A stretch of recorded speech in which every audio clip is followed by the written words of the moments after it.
அதிகாலை 3:30 மணி. ரகு ஆழ்ந்த தூக்கத்தில் இருந்தான். திடீரென அவன் வீட்டின் கதவு மெதுவாக ஆனால் ஆழமாக தக் தக் என்று தட்டப்படும் சத்தம் கேட்டது.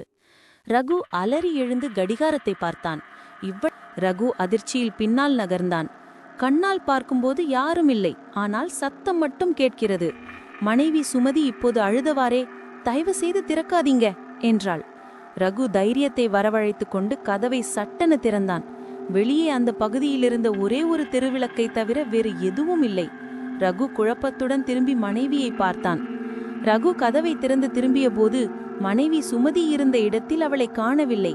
அவள் கீழே இருந்த தரையில் ரகுவின் காலடியில் அவன் தலையில் இரத்தம் காய்ந்த கட்டி அடிக்கப்பட்ட ஒரு கம்பி கிடந்தது. கதவை தட்டியது வெளியாள் இல்லை, அவன் மனைவி சுமதிதான்.